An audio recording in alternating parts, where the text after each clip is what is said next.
Halo semuanya, pernah nggak sih ngerasa penasaran gimana jadinya kalau kita ngelihat Al-Quran bukan sekedar teks bacaan, tapi sebagai sebuah alat pemecahan masalah yang luar biasa canggih? Di bedah materi kita kali ini, kita bakal membongkar kerangka historis dan filosofis yang dijamin bakal mengubah total cara pandang Anda terhadap teks ini di dunia modern. Coba deh kita pikir-pikir sebentar. Sebenarnya apa sih inti dari hidup kita sehari-hari yang penuh dengan tumpukan masalah ini? Jujur aja ya, selama kita masih napas, kita pasti bakal terus berhadapan sama masalah. Jadi, gimana cara terbaik buat menghadapinya? Untuk membedah pertanyaan besar itu, kita punya alur seru hari ini. Kita bakal jalan-jalan, ngebahas filosofi masalah dan aturan, pergeseran bentuk keajaiban, kekuatan dari sebuah bukti informasi, sejarah turunnya wahyu, bedanya sekedar fitur dengan transformasi, sampai akhirnya gimana cara kita menyelami lautan ilmu ini. Oke, kita mulai dari bagian pertama ya. Kita ngomongin soal filosofi masalah dan aturan. Kalau dipikir-pikir, masalah itu apa sih? Sederhananya, sumber materi, kita menyebut masalah itu cuma jurang pemisah, gap yang bikin kita pusing antara harapan ideal kita sama realitas pahit yang benar-benar kejadian.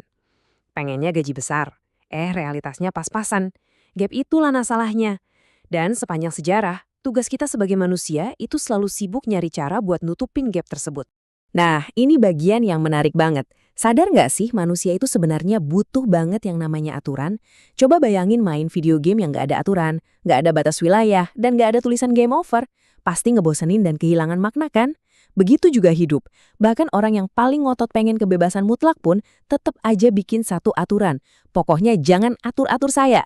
Dari zaman Mesopotamia kuno sampai sekarang kita haus akan aturan. Nah, di titik inilah aturan yang bersumber dari dimensi ilahiyah menawarkan kerangka main yang jauh melampaui logika manusia yang seringkali terbatas. Lanjut ke bagian kedua. Kita bakal lihat gimana bukti dari aturan-aturan langit ini, yang sering kita sebut keajaiban atau mujizat, itu mengalami pergeseran besar. Dulu, mujizat itu sifatnya supervisual, keren banget secara fisik. Bayangin Nabi Musa ngebelah lautan, atau Nabi Isa nyembuhin orang sakit langsung di depan mata. Mendobrak hukum alam banget kan? Tapi perhatiin deh, pas zamannya Nabi Muhammad, keajaiban ini bergeser total. Nggak lagi sekedar tontonan fisik, tapi berubah jadi keajaiban yang sifatnya auditori dan informasional. Sebuah mujizat yang emang sengaja didesain buat meretas pikiran dan akal kita. Dan ini ngebawa kita ke bagian ketiga. Seberapa kuat sih kekuatan dari bukti yang bentuknya informasi ini?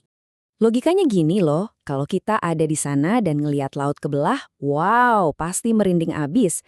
Kita bakal langsung percaya detik itu juga. Tapi, coba deh ceritain kejadian itu ke cucu Anda puluhan tahun kemudian. Sensasi merindingnya pasti hilang kan? Ujung-ujungnya cuma terdegradasi jadi sekedar cerita dongeng. Beda ceritanya sama informasi. Sebuah bukti informasional itu bisa diawetkan, direkam, dan diinternalisasi secara utuh oleh lintas generasi, bahkan ribuan tahun setelah diturunkan. Coba kita renungin bentar.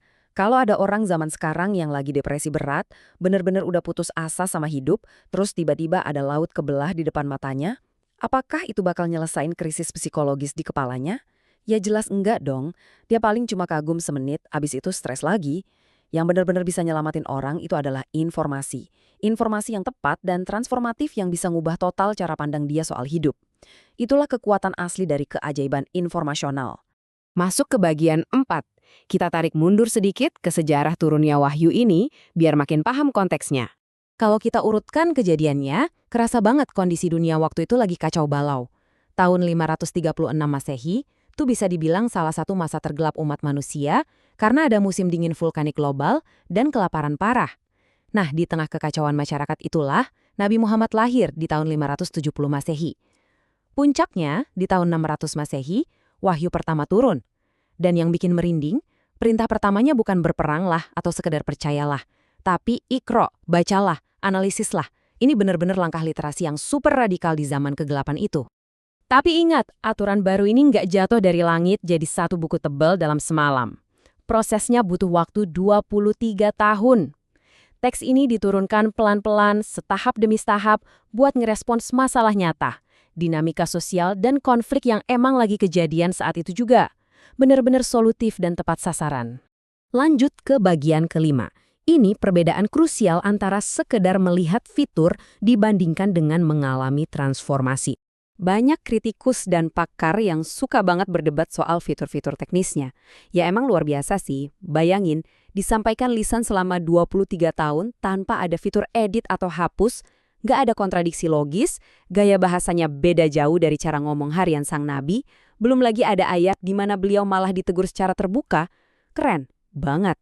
Tapi gini, kalau kita cuma mandek kagum sama fitur teknisnya doang, kita justru bakal kehilangan esensi utama dari teks ini.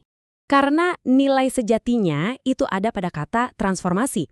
Ibaratnya gini, pernah nggak sih Anda nonton stand-up komedi yang cerdas banget?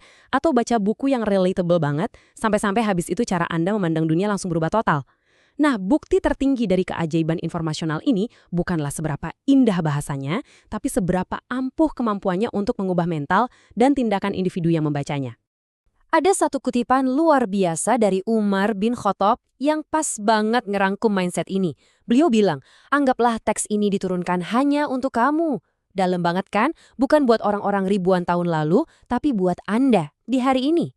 Pola pikir ini bakal ngubah kebiasaan kita yang tadinya cuma baca sekilas, jadi sebuah proses membedah solusi yang benar-benar personal. Dan ini ngebawa kita ke bagian terakhir, menyelami lautan. Sumber materi kita ini ngasih metafora yang juara banget. Berinteraksi dengan teks ini tuh ibarat menyelam ke lautan lepas.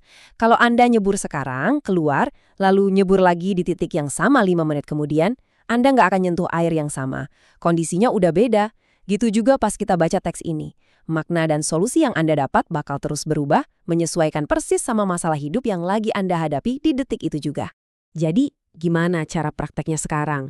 Jangan cuma baca buta. Ada langkah terstrukturnya nih. Pertama, bawa satu masalah personal Anda yang paling kerasa saat ini. Kedua, bacalah teksnya buat nyari makna atau refleksi. Kita sebut ini tadabur. Biarkan teks itu ngobrol langsung sama situasi Anda. Dan ketiga, biar pemahamannya nggak salah arah, penting banget buat ngerujuk ke tafsir atau penjelasan ahli. Biar kita tetap paham konteks historis aslinya. Nah, sebelum kita tutup materi kali ini, saya mau ninggalin satu pertanyaan buat Anda. Coba pikirin satu masalah paling mendalam yang lagi membebani pikiran Anda sekarang.